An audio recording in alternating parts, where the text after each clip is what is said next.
It's a funny story. I remember meeting you. I was a netball, yeah. And then you were one of the nicest people. One of my friends said, if someone like me can be that nice, we all need to be nice people. I was like, is that up to do with your upbringing, or it's this game that makes us gentlemen? Well, thank you very much. I appreciate that.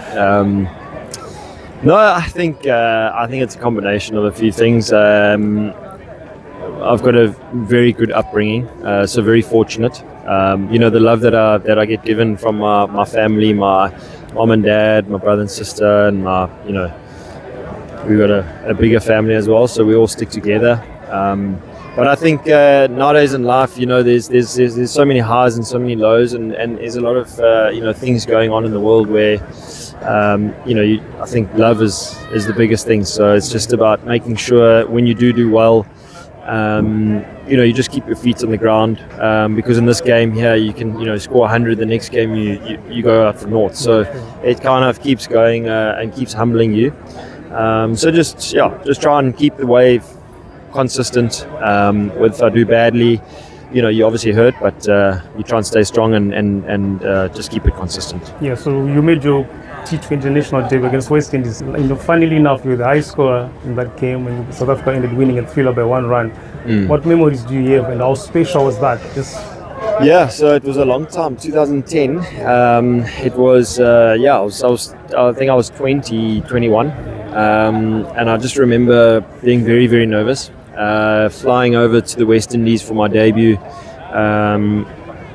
Graham Smith being captain, Jacques Cullis, Mark Boucher, Dale Steyn, Morne Morkel, all these guys used to play then, and it was guys that I used to watch on TV being a kid, and then playing against them, playing with them, being in West Indies was obviously a dream come true. And I just remember being really, really nervous, and all of the guys making a huge effort for me. It's something that you can't really explain, being a kid and playing with men.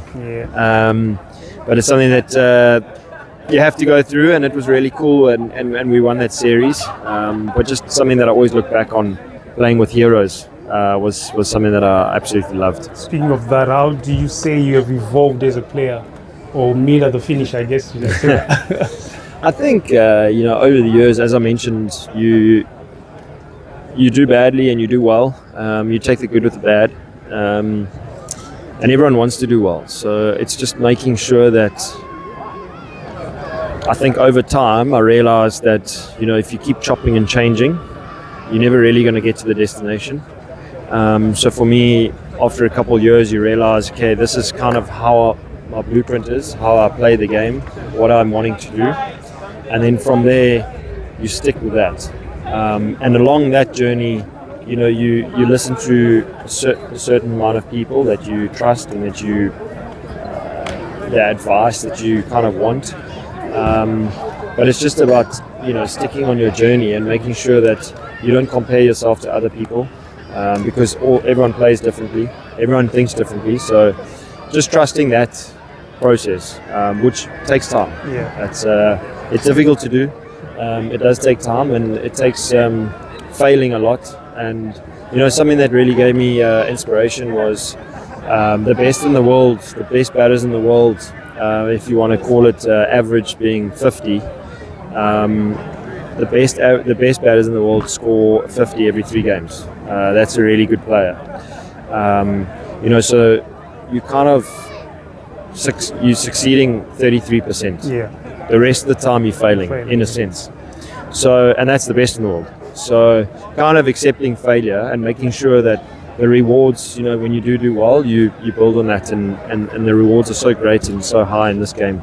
So it's just really making sure that you stay on that journey and keep working hard, keep enjoying the game. And my dad always said making friends and meeting new people, and it's something that I've really been very fortunate to do, is travel the world and meet a lot of people. You have indeed traveled the world, and you've got an amazing career in T20 cricket across the world. What did you make of the 100? What makes this one special? It's difficult. It's something different. It's not something that I have done a lot, and you've got to think differently. It's 100 balls, 5 balls per over. Things happen very quickly.